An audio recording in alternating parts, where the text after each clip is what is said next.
Hello, my lovely ladies. Welcome back to my channel. Today, ang atong tabian is about the suffrage movement and the modern feminism.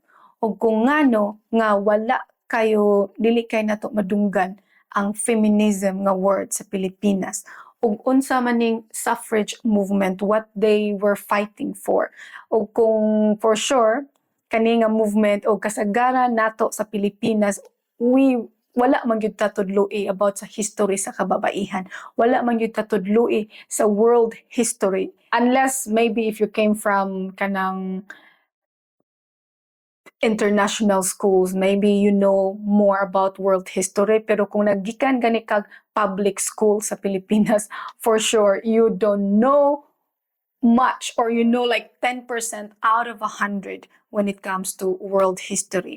And ladies, kailangan importante kayo nga makasabot ta sa women's history, especially natong mga Pilipina, o paano nakaapekto ang katong mga dagko nga movement sa western countries, paano nakaapekto nato diri sa Pilipinas o natong mga Pilipina, for us to fully understand o kanang makasabot bitaw ta nga ngano og asa nato makita ug unsay kuwang sa ato ang sistema to empower women. Kay sa ato amang gud sa Pilipinas, for sure, you don't hear much the word feminism, and it's not strongly kanang advocated sa Pilipinas. Not many people talk about kanang feminism and all that. We will talk about that later in a bit, but for now ako munang explain sa inyo ang diferensya aning duha ka movement. Even though ang kaning suffrage movement dili siya ang pinakauna nga women's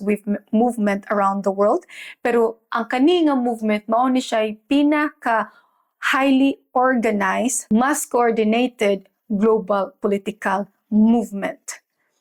So this was a big thing, and suffrage actually during this time, 19th century, Philippines actually also participated in this movement. And the history that we have here is actually very interesting as well. Like I said, it's very important for us, mga Pilipina, to understand the history of women from the very beginning, kay para mas klaro o mas dako ang ato ang foundation, o para mas makasabot jud ta kung asa man gyud karon, asa man gyud tang mga Pilipina karon, like asa man nato makita ang modern feminism sa Pilipinas. Kay sa Pilipinas man gud, we don't hear much the word feminism, because it kanang singanana murag nabilong siya sa lain nga program sa Pilipinas ba. Kay ang Pilipinas man sad gud, according to the World Economic Forum, Philippines is one of the most gender equal countries in Asia.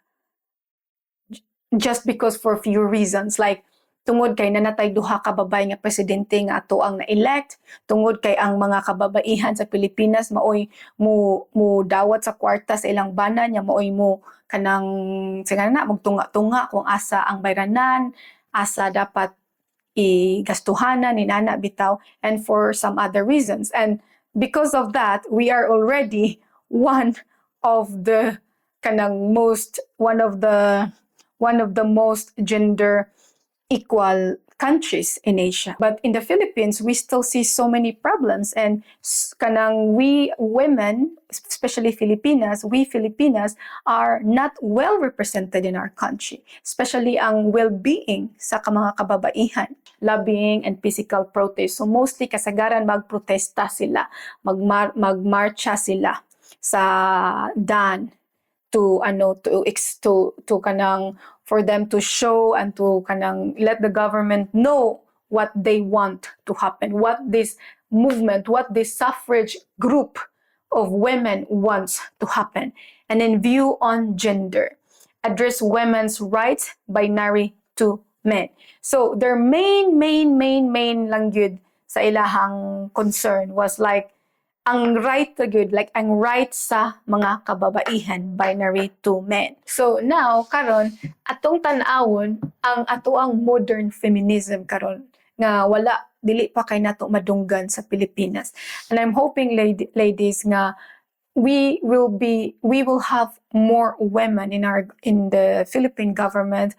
I really hope ladies nga we going to create our own feminism movement in the Philippines, and I hope ladies nga mas mudaghan pa ang mga kababaihan to understand and know their rights and know about feminism. So karon, let's discuss kung unsa man ang modern feminism karon. Feminism from the word feminine kababaihan.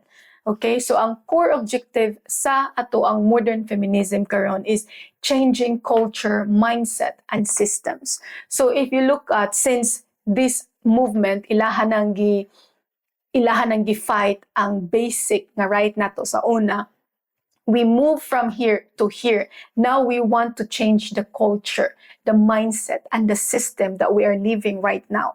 Because right now we are living in a very, very much patriarchal system, patriarchy system.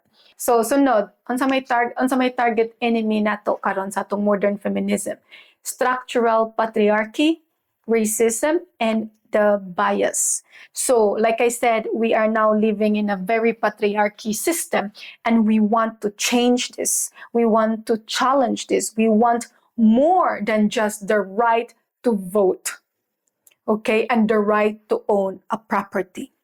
So now we want to change the structural patriarchy system that we are living right now, the racism against women and the biases against women. Kay kitang mga babae, not for sure, not many Filipinas kanang knows, or dili, maybe tungod lang kay wala ka sila kasabot or dili sila aware about it. There are so many racism against us women and biases that we experience and suffer every single day in our daily life. O we women, kita nga mga kababaihan, we need to know what they are. So then you will know kung sakto ba, or kung asa man ka mo draw, asa man ka mo bira sa imuhang boundaries, o asa man ka mo barog sa imuhang rights. Because kasagaran man gud natong mga Pilipinas, kay it's also our culture, no? And also because kasagaran natong mga Pilipina, we are still kanang, we are not well educated in a way, kanang kuan bitaw sa kanang knowledge bitaw sa rights nato nga as babay. Because, we have our own culture, we have our own background like that, pero we have to change this, ladies.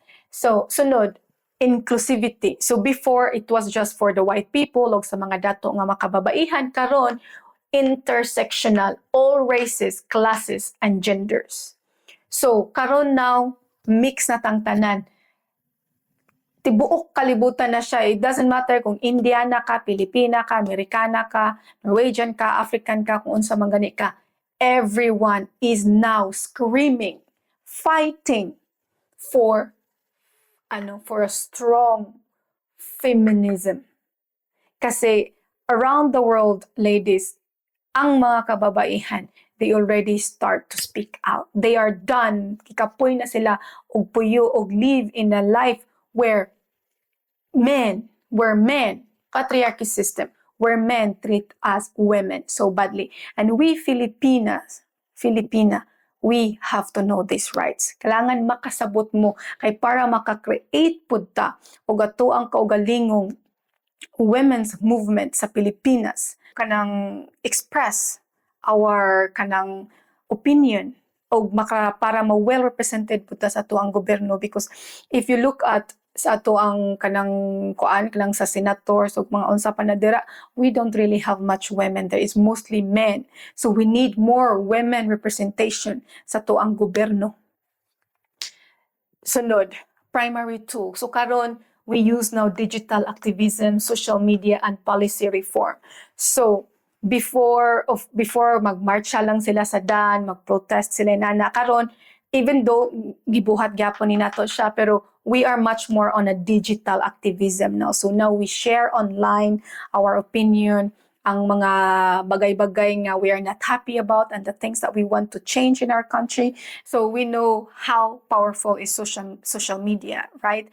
And I'm hoping, ladies, now we are going to use our social media in a right way. Dili lang kaysa siging pasikat diha sa TikTok, sa Facebook, sa Instagram, sa panadiha. Let's use the social media in a right way, in a more kanang worth it or productive way.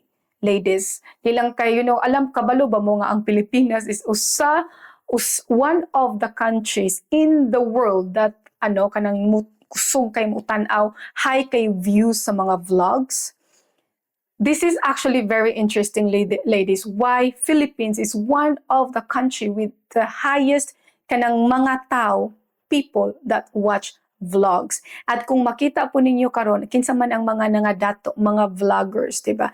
Ang unsa may kasagaran gikonsume sa mga Pilipino vlogs. Like ladies, there are few vlogs na I like, like for example, travel vlogs. I really like those documentaries. Well, documentaries not a vlog, but it's kind of similar.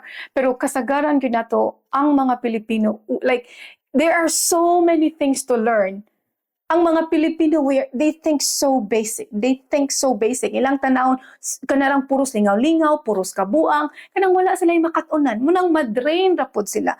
Daghan kayog distraction ang naa nato sa tuong palibot. Rather than we Filipinos, we should focus on educating ourselves kay para mas dili ta dali ilaron sa gobyerno, kay para mas mangisog ta, kay kabaluman ta sa tuang rights, kay tungod man gud kitang mga Pilipino wala kita kahibalo sa ato ang rights, wata kabalo unsay wrong, unsay right, unsay sayop, unsay dili, unsay itom, unsay puwa, unsay yellow, unsay green. Wa man ta kasabot-an na maunang maghilom-hilom rasad ta. Nya nasad ta ani nga personalidad sa mga Pilipino nga nay nag-discuss o naabaroy nag-meeting unya ipangutana sila, naipangutana. Nakasabot ba mo? Wala, magsanong-sanong. Ikahuman sa meeting, magsigbagulbol. Yung man, mangutana, unsa kay tayong gisulti? O, klaro, yung nagsanong-sanong. You see, we have this problem as well as Filipinos. So, ladies, I really want you to start learning more. I really want you to use your social media to leverage yourself, to improve yourself. This is something that I'm so passionate, ladies. Kaya sa katong mga wala kahibalo, I grew up poor. I don't hold a degree. I'm not academically intelligent. I'm just a normal, basic Filipina. But from where I'm now standing in my life, I can truly say na I have improved a lot as a person. I have grown a lot as a person, even though until right now I don't hold a degree, which in the Philippines now it's a very big thing for us, and I'm really happy with that as well. It's just not my thing. But we will talk about this next time, about why I don't hold a degree and how I got over with these insecurities, because actually this was one of my biggest insecurity before. Nga I don't hold a degree. I am now 33 years old. And I'm over it. Nga, like, no, it's just not my thing right now. I could change my idea in the future, but as of the moment, I have, get over na ko, why I don't hold a degree. And then, people look at you like, wala siya grado, kaya wala siya kahuman o kanang university and all that. But we will talk about that next time. Let's carry on muna, ani. So, sunod, view on gender. So, recognize gender as a fluid spectrum.